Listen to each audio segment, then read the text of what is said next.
Tough break for Martin Truex. He was running third. Doc, what's going on?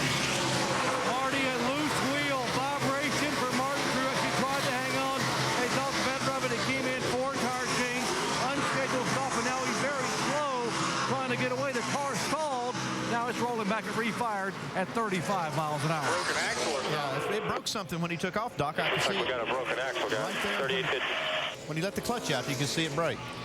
So Go to the garage, Pat. it goes from bad to worse for Martin Truex. Boy, he had such a nice run going today. He was one of our 7 different leaders. Well, we got a good view of Kyle Busch coming off of turn 4 right there, just about sideways, trying to chase down Jimmy. Yeah, Kyle is now in second place, 2.1 seconds behind Johnson. Jeff Gordon is third, Logano fourth, and Burton fifth. Now watch the axle. That's from this side. If you can see the replay from the other side, you'll see that axle break. And that's what we're going to show you now. You see that right rear spinning, the left rear is not. So a tough way to go out for Martin Truex. Let's listen. Got a broken axle or something. That's what it looks like. Looks like we got a broken axle, guys. 3850. So he'll bring it back down pit road again to give the crew a chance to take a look at it. And it looks like he may be heading straight for the garage area. Yeah, if you watch right here, let's look at this left side when the car comes down, right on the drop of the jack. You see right here, it takes, they're finishing up on the left side. As soon as that jack comes down, Martin takes off, and you see it right there is when it broke. Great camera work, guys. And you can see the wheel just sort of basically hanging on. All right, so now you got Jimmy Johnson by 2.3 seconds, and here we go with a nice 4-car mix. Jeff Gordon with Jeff Burton and Carl Edwards. They're all trying to chase down Joey Logano. Yeah, Logano just made a pass on Jeff Gordon. He's coming to the front. That puts him up in that 3rd spot now, and here goes Burton in the 4th. And it may be Jeff's got a little issue or two because he is running higher on the racetrack. Here goes Carl underneath, and he's making it look easy. Yeah, it looks like anytime a car gets up to Jeff Gordon's back bumper, it really loosens him up quite a bit. So now he doesn't have anybody right behind him for a couple of laps here anyway. And those other guys are not very nice. They're just getting right up on his bumper, making it worse. Yeah, they're pretty good at recognizing that too. Well, we've passed halfway here at the AAA 400 at Dover, and we have a total of 19 cars on the lead lap. And the first car 1 lap down is Marcus Ambrose. Jimmy Johnson now has led a total of 57 laps. If you're wondering about A.J. Allmendinger, who's led 143, he is running in 18th right now. Let's get an update on Jeff Burton. He is currently 4th, Jamie Little. Well, Marty, he is being as patient as ever. He was about 17th when I told you this team would be disappointed if they didn't finish in the top 3. Well, look at this. Their last round of pit stops, this team did a great job. It was an air pressure adjustment to get the car turning better, and it has come to life. He's already gained 5 positions since the restart. Keep your eye on 31. Dave? Carl Edwards restarted 7th. He picked up 2 spots. His car was loose and made a wedge adjustment. The quick report is tighter early, so that's a good thing. I asked Crew Chief Bob Osborne what he likes about Carl at this track. He says his ability to drive a car that is wild to drive. He says, you know what I mean? Car moves around. He is adaptable. A wild car. Car can drive it. It's been handling well, but you know what Dover can do to a race car, guys. Let's drop back a little bit further, check in on Denny Hamlin. His day going as better than probably he has anticipated, at least up to this moment, as he is currently running in the 7th position. Ryan Newman right behind him, but Kevin Harvick is looming. Yeah, he's just 1 car behind right there. I'm sure Denny Hamlin can get a glimpse of that car in his mirror. After what we saw yesterday, I wouldn't be too surprised to see these 2 get together if they have to race hard. And if you missed yesterday during the practice session, as soon as it started, Mr. Harvick took exception to Denny's comments about Richard Childress Racing and let him know it. There was arguing going on in the garage, and that's why we're keeping our eye on this again, because Jeff Burton went past without incident, but here comes Kevin. Of course, he's got to get to him first, and Denny's had probably one of the best race cars he's had in a long time here at Dover. We talked about the problems on Jeff Gordon. He sort of slid back to the 6th position now. Doc, what are you hearing down there? Well, if you want to be impressed with how good a race car driver Jeff Gordon really is, listen to his radio as I'm talking about the car he is trying to hang on to.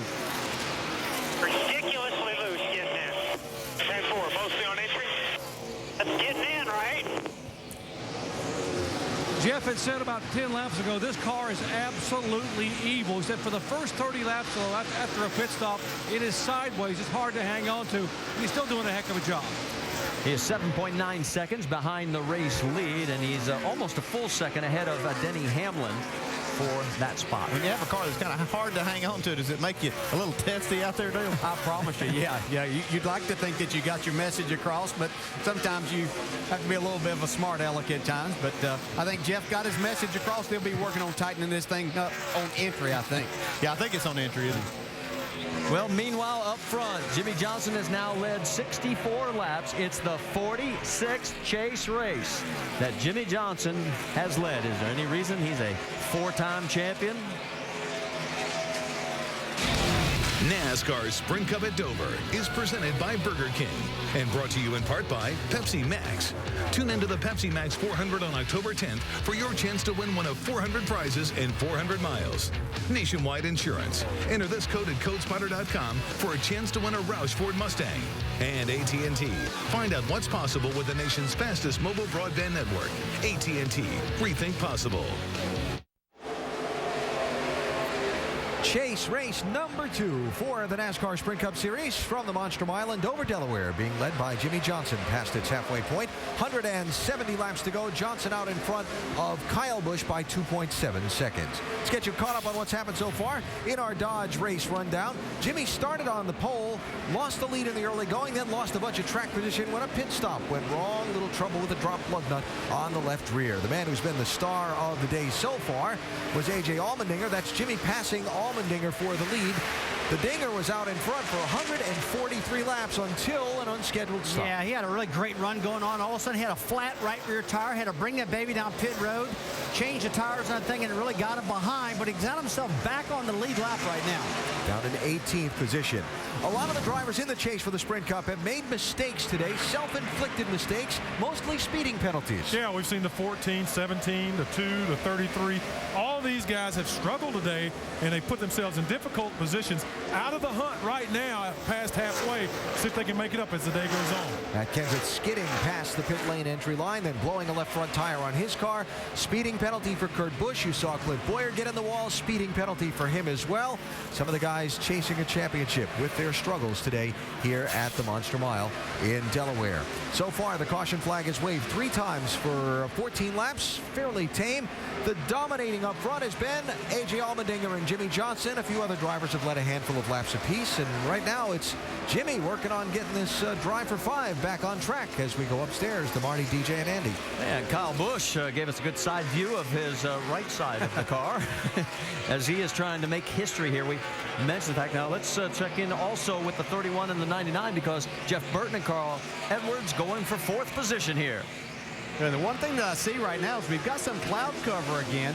Whenever the sun was out, Jeff Burton's car really came alive, and now we've got the clouds rolled back in, and it looks like Burton's not quite as good. Carl Edwards' car looks really good on the longer runs, though. He said that earlier in the day. He thought that's where that would be their strong suit. Jeff Burton making our 575th Cup start and about our race leader. Andy, he was pretty good when the sun was out also. Well, I thought that too, but after watching this car, I believe he's pretty good either way. I mean, his lap times are pretty good right now. Let's show you the gap back to 2nd place on Kyle Busch. We mentioned the history Kyle could make. No one in the history of NASCAR has ever swept the Nationwide and the Sprint Cup for a full season at the same track where there's been that many races. And we're talking about 4 straight wins. And if Kyle does it today, he can do it and make history again. Let's talk to Kyle, as we did earlier, about being a threat to be in the chase. I think the biggest thing that helped me this year was actually chasing the Nationwide Series championship last year. I kind of understood what it took to win a championship. You don't have to win all the races. You just need to finish well and run strong. But you got to have good cars. And for me and Dave to try to communicate really well, to build and put good race cars out there on the racetrack is really going to be crucial and important for both of us. You see him getting around Bobby Labonte. as he continues his march trying to chop into that 3-second lead. Yeah, he's doing a great job here today, just like he did last week. You know, he got involved when he got hit in one of those accidents. He spun, came back to get a top 10 finish, and we knew that coming to Dover, that would be big for him as far as looking at the points race. All right, we got a group of cars here. The 82 of Scott Speed is lap traffic. Denny Hamlin trying to get underneath him. Scott gives him plenty of room. Then here comes Ryan Newman and Kevin Harvick. Harvick has not been able to get around Newman to get anywhere close to Hamlin. He'd been closing in some, and he went down into turn 1 about 8 or 9 laps ago. Just shot up the racetrack, lost a lot of time, but now he's been able to recover, and you see he's trying to take that spot away from Ryan Newman. Newman running in the 8th position. Harvick right behind. The Harvick's car looks like another one of those that, as you get some laps on the tires, that his car kind of continues on where some others fall off quite a bit. Right on board with Ryan. Here comes Kevin taking another look.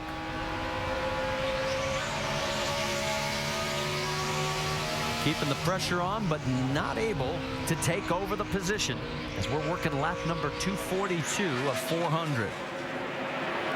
He'll try to get up to the back bumper of Ryan Newman, see if he might free him up a little bit and try to get a good run off the corner. Well, you see also that Denny Hamlin has been able to open up a bit of a margin over those two, as David Rudiman, after his problems, is the lap vehicle between them. Rudiman right now 36th position, 23 laps down.